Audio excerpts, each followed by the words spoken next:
सभी को नमस्कार। जैसा कि जानते हैं G20 इस बार भारत में समिट हुआ है। 20 देशों के प्रतिनिधित्व करने अपने भारत आए हैं। भारत में पहली बार मोदी राज में ये समिट हुआ है और इस समिट में भारत के युवा, भारत के नागरिक कैसे देखते हैं, इसके विषय में चर्चा करने के लिए हमारे साथ हैं अभिषेक चौहान, जो IIMT कॉलेज से फाइनली अब BGMC फाइनल होने वाला है और पत्रकारिता की जगत में एक अपनी नई पहचान बनाएंगे। उनके क्या विचार हैं, वो कैसे देखते हैं G20 समिट को, उनके विचार जानेंगे।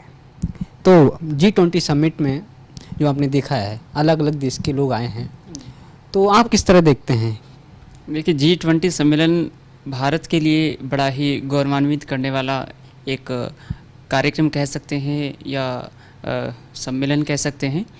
तो इसमें सबसे महत्वपूर्ण बात है कि विश्व के जितने भी राष्ट्राध्यक्ष हैं, आपने बताया कि 20 देशों के राष्ट्राध्यक्ष इसमें सम्मिलित हुए और संयुक्त राष्ट्र संघ के कुछ खास जो अधिकारी हैं, जो सर्वोच्च उच्च स्तरीय थे, वो भी यहाँ पर पहुँचे हैं और 20 अन्य देशों के आगंतुक यहाँ पर भारत की इस G20 सम्मेलन को खास तौर से देखने आए थे।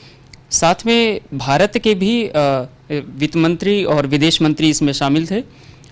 सबसे अच्छी बात है कि G20 सम्मेलन का भारत को क्या फ़ायदा होगा, इसमें हमें यह देखना होगा कि भारत को जो इसकी अध्यक्षता करने का मौका मिला है वह भी बड़ा सराहनीय हुआ और ख़ासकर जो PM नरेंद्र मोदी जी ने इसमें भाग लिया और वो अध्यक्ष के तौर पर इसमें सम्मिलित हुए हैं। तो इसमें कहना चाहूँगा कि भारत विश्व पटल पर एक नई पहचान उसने आज स्थापित की है। समापन के तौर पर अगर हम इस कार्यक्रम की पूर्ण सफलता को देखें तो इसमें राष्ट्राध्यक्षों ने, जो विदेशी मेहमान आए हुए थे, उन्होंने सभी ने एक सकारात्मक फीडबैक दिया। उन्होंने बड़ी खुशी जताई कि भारत का जो G20 का मोटिव था वह सबसे ही बहुत अच्छा बताया है कि जो विषय चुना उन्होंने कि वन अर्थ, वन फैमिली और वन फ्यूचर, यह एक भारत की ही सोच हो सकती है जिसमें प्रधानमंत्री मोदी इसका नेतृत्व कर रहे थे। प्रधानमंत्री नरेंद्र मोदी ने कुछ विशेष इसमें घोषणा पत्र में विशेष मुद्दों की सहमति के लिए सभी राष्ट्राध्यक्षों से अनुमति मांगी थी और इसमें बताया गया कि सबसे महत्वपूर्ण था इसमें कि विश्व शांति स्थापित कैसे हो, इसको लेकर उन्होंने जो घोषणा पत्र जारी किया वह सभी के लिए सराहनीय था और सभी ने इसमें खुशी जाहिर करते हुए सहमति व्यक्त की।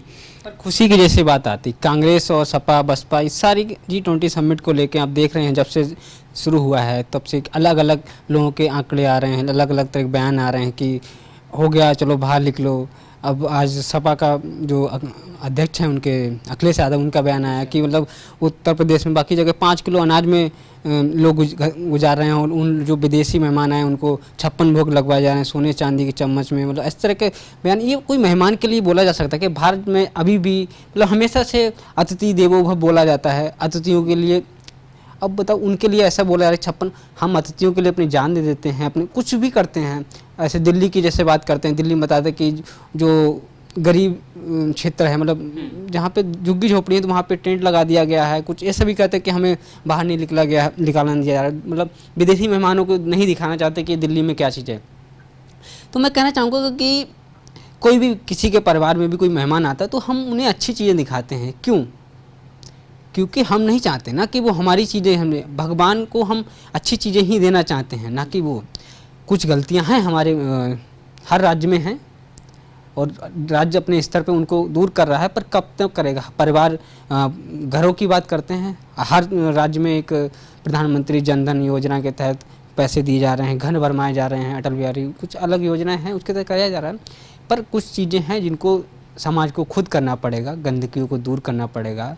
अभी तत्काल जो समस्याओं को दूर करने के लिए नहीं कर पा रहे थे तो उसमें टेंट लगा दिया गया, उन चीज़ों को नहीं किया जाए।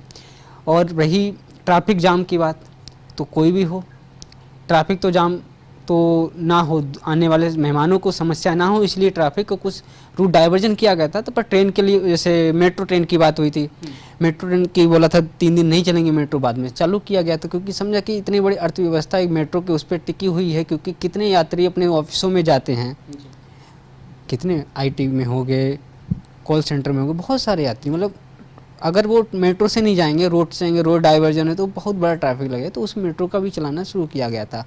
दूसरी बात करते हैं, कुछ लोग कहते हैं कि 900 करोड़ का खर्चा है जो G20 समिट हुआ है, तो इतने में तो चंद्रयान 3 चंद्रयान 4 भी लॉन्च हो सकता था। 600 करोड़ में शायद चंद्रयान 3 लॉन्च हुआ था। तो आप क्या समझ, इतना बड़ा G20 समिट के लिए इतना बड़ा एक बहुत बड़ा अमाउंट है जो कि देश में और रोड बनाने में, अस्पताल बनाने में, शिक्षा व्यवस्था में, उस तरह में लगाया जा सकता था। क्या आपको लगता है कि उधर की जगह इधर लगा दें, कुछ देश का नुकसान तो नहीं हो गया है? देखिए, इसमें सबसे पहले मैं राजनीति पर बात करना चाहता हूँ। जो अखिलेश यादव ने बयान दिया है उसमें क्या है कि किसी भी देश में अगर अंतर्राष्ट्रीय सम्मेलन हो रहा है, अगर उसकी व्यवस्था में इतना पैसा लगना कोई बड़ी बात नहीं है। यह केवल भारत में ही नहीं, अन्य देश जो पहले इसमें इंडोनेशिया में इससे पहले, भारत से पहले जो सम्मेलन हुआ था उसमें भी लगभग उससे ज़्यादा ही खर्चा आया है। लेकिन भारत एक व्यवस्था को कम से कम निधि में किस प्रकार से एक अच्छा रूप दे सकता है, यह केवल भारत से ही सीखने को मिलता है।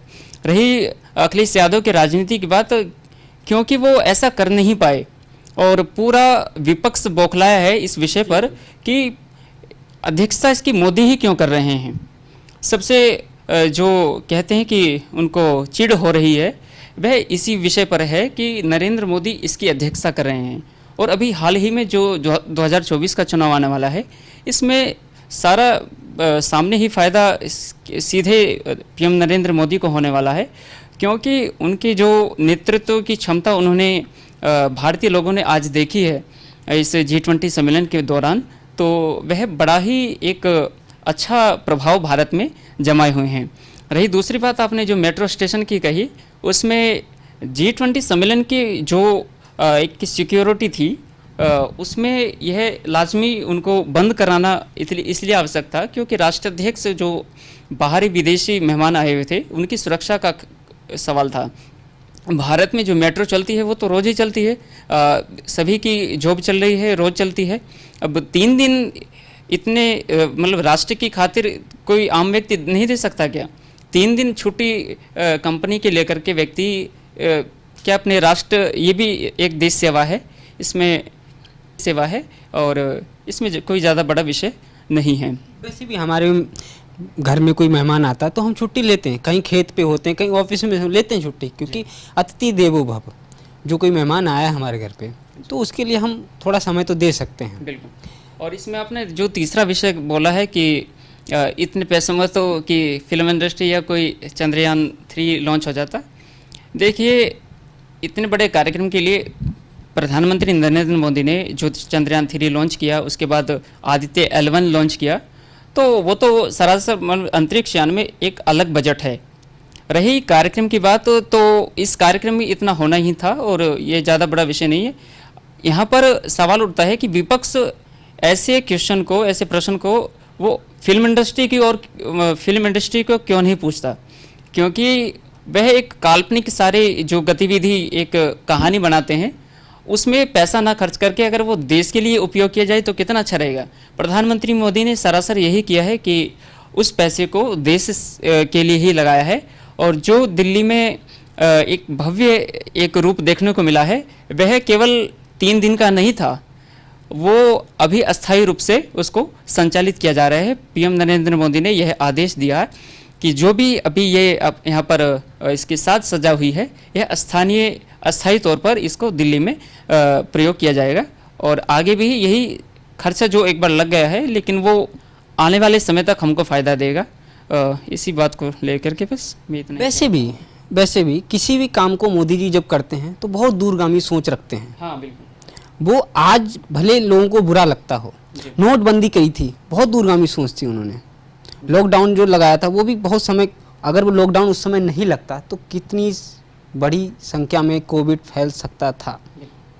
तो मोदी जी जो भी करते हैं बहुत सोच समझ कर करते हैं। उनके कैबिनेट के मंत्री जो हैं, पहले मंत्री किस तरह के होते थे परिवार के लोग होते थे, 4 बार सांसद लिए, 5 बार सांसद, उनको मंत्री बना दिए। आज के मंत्री IAS ऑफिसर हैं, बड़ी बड़ी कंपनियों के मालिक हैं और पढ़ाई करके आए हैं। डॉक्टर जो हैं MBBS करके आए, उन्हीं को स्वास्थ्य मंत्री बनाया गया है। जो ऐसे व्यक्ति IAS ऑफिसर रहे हैं वो एक समाज की लिए अच्छा ही सोचेंगे। तो बात रही अखिलेश जी की, मेरा अपना जो है कि अखिलेश अपने राज्य सरकार उसके तहत अपना उनका कटाक्ष करने का बनता है, वो करें, पर देश हित भी अपने सोच के चलें। राहुल गांधी वो भी कुछ बोल रहे हैं, ऐसे कौन बोलता है? बाहर की विदेश की मीडिया उन्हें देखती होगी, पढ़ती होगी, तो क्या सोचते कि बताओ वहाँ के लोग इस तरह बोलते कि चलो हो गया बाहर लिख लो, तो इस तरह का नहीं सोचना चाहिए। और दूसरा बात रही 900 करोड़, 900 करोड़ ये इन्वेस्ट हुआ है, आने वाले समय में यही देश के लोग हमको चीज़ें मुहैया कराएंगे। ये तो सब ठीक है। G20 समिट में यूक्रेन से भी लोग आए, यूक्रेन में युद्ध चल रहा है और सभी देश के लोग आए। यूक्रेन युद्ध पे रोके जाए या यूक्रेन युद्ध ना हो, इस पे कोई बात क्यों नहीं हुई? इस पे बात होनी चाहिए। यूक्रेन एक, भारत भी चीज़ों को मुहैया करा रहा है, अमेरिका भी चीज़ों को युद्ध लड़ने के लिए और राहत सामग्री को भारत भी काफ़ी बार पहुंचा चुका है। भारत के बच्चे भी यूक्रेन में पढ़ाई के लिए नहीं जा पाए हैं, तो भारत को भी नुकसान हो रहा है कि उनकी पढ़ाई रुक रही है। तो यूक्रेन को इस पे चर्चा करनी चाहिए कि वहाँ पे युद्ध रुके और शांति कायम हो। जी, इसमें देखेंगे तो G20 में जो सबसे पहले घोषणा पत्र में जो बात कही गई है वह विश्व शांति की कही गई है। विश्व शांति में कि एक दूसरे देशों में युद्ध ना हो, इस विषय को लेकर प्राथमिकता दर्ज की गई। अब इसमें बात करें PM नरेंद्र मोदी की कि PM मोदी का बयान क्या था G20 समिट में, तो उन्होंने जो बात पुतिन को कही थी, रूस के जो राष्ट्रपति हैं, तो उन्होंने वही बात दोहराई उस G20 की बैठक में कि युद्ध किसी भी देश का एक अंतिम फैसला नहीं हो सकता, वह एक अंतिम निर्णय नहीं होना चाहिए, क्योंकि युद्ध से देश का ही नुकसान है। उसकी आर्थिक स्थिति, उसके जो सारी कह सकते हैं GDP, वह सभी को खतरा है और उसकी खासकर देश की जनता को खतरा है। अब इसमें बात करें युद्ध रोकने की, तो G20 में प्रधानमंत्री मोदी ने यही एक प्राथमिकता लेकर के इसमें विषय रखा है विश्व के सामने। जितने भी G20 में राष्ट्राध्यक्ष आए हुए थे, उसमें सभी ने यह सहमति जताई कि हाँ, ये गलत हो रहा है, रूस और यूक्रेन के बीच युद्ध रुकना चाहिए। तो इसी को लेकर PM नरेंद्र मोदी ने बहुत प्राथमिकता जताई है और इसमें विभिन्न देशों के राष्ट्राध्यक्षों से जो अलग विषय चर्चा हुई है, और हो ना हो मेरा अनुमान यह है कि यह विषय प्राथमिकता से बिल्कुल इसमें रखा गया है और कुछ ही समय में इसका प्रभाव उस युद्ध को रोकने के लिए देखा जाएगा, क्योंकि अभी G20 समिट समापन हुआ है और इसमें जो घोषणा पत्र जारी किया था उसके समीक्षा के लिए PM नरेंद्र मोदी ने 23 नवंबर जो तारीख तय की है उसमें उसकी समीक्षा की जाएगी। इसलिए उन्होंने, नरेंद्र मोदी ने सभी राष्ट्राध्यक्षों को कहा है कि इसको प्राथमिकता से ले। आपके इस जवाब से मान लूँ कि आने वाले समय में सेना का बजट कम कर दिया जाएगा, क्योंकि सेना को बंदूक, गोलियां, बारूद कम खरीदने पड़ेंगे, क्योंकि शांति कायम के लिए एक अलग अलग देशों के लोगों ने समीक्षा की है। अगर बात करें हथियारों की, तो वह तो एक देश के एक प्राथमिकता होनी चाहिए, क्योंकि स्वयं रक्षा का भी एक विषय होता है। ये जरूरी नहीं कि वह युद्ध के लिए ही रखे जाएं। एक अपनी जो राष्ट्रीय सुरक्षा है उसके तहत हमको अपने कुछ हथियार, कुछ ये शस्त्र, वो तो पहले से ही हमारे हथियार, तो और लेने की जरूरत भी नहीं है। और वैसे भी एक नई वॉर शुरू हो गई है टेक्नोलॉजी के द्वारा। अब कौन कितनी जल्दी आदमी कौन से देश पे आक्रमण कर रहा है, सर्वर डाउन हो जा रहे हैं। अब एक नया वो भी चल गया कि कौन चंद्रमा पे पहले पहुंच रहा है। जैसे अपना चंद्रयान 3 जाने वाला था, इसी समय हर देश एक अब चाहता है कि हमारा सैटेलाइट, हमारा चंद्रयान, हम सबसे ऊपर हो। तो ये भी एक युद्ध है। तो मुझे लगता है ये वॉर से लेके अब ये एक नई टेक्नोलॉजी वॉर होने शुरू हो गई है। अब दूसरी बात करते हैं पाकिस्तान अपनी हरकतों से बाज आएगा क्या? देखिए, उसके तो सेना के नहीं, आतंकवादी हैं, वो तारों के नीचे से आ जाते हैं, तो उन पर रोक लग पाएगी? नहीं लग पाएगी। बाकी पाकिस्तान आर्मी उस पर रोक लगा पाएगी? नहीं। उस पर क्या आप कहना चाहेंगे? देखिए, बिल्कुल लगेगी। अभी क्या है कि चीन के झांसे में जो पाकिस्तान आ रहा है वह उसके पतन का कारण है। अब इसमें देखें तो G20 में ये सभी देश सम्मिलित हैं, इसमें सभी को आमंत्रण पत्र दिया गया था, लेकिन चीन और पाकिस्तान, रूस और यूक्रेन यह इसमें सम्मिलित नहीं हो पाए और इसका परिणाम उनको आने वाले समय में मेरे हिसाब से भुगतना ही पड़ेगा, खासकर पाकिस्तान को, क्योंकि वह चीन के बहकावे में आकर के अपना पूरा देश ही उसको लुटाने के लिए कगार पर है। यह इसका भविष्य बिल्कुल ख़राब दिखता नज़र आ रहा है मुझे। आप धमकी दे रहे हैं खुलेआम पाकिस्तान को?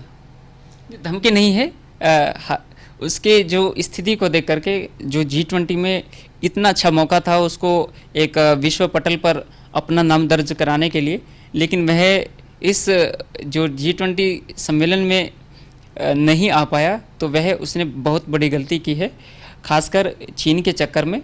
और चीन के खुद प्रधानमंत्री यहाँ पर ली कियांग पहुँचे थे, लेकिन पाकिस्तान को पहुँचना चाहिए था इस सम्मेलन में, उसका एक कम से कम नाम पता होता। आपके इस सवाल से लगता हूँ कि आप मैच देख के आ रहे हैं। मैच में भी इंडिया ने बहुत अच्छे रन बनाए हैं और पाकिस्तान को बहुत अच्छी हार मिलेगी। इसी सवाल के साथ नमस्कार, हम कल फिर मिलेंगे, तब तक के लिए नमस्कार।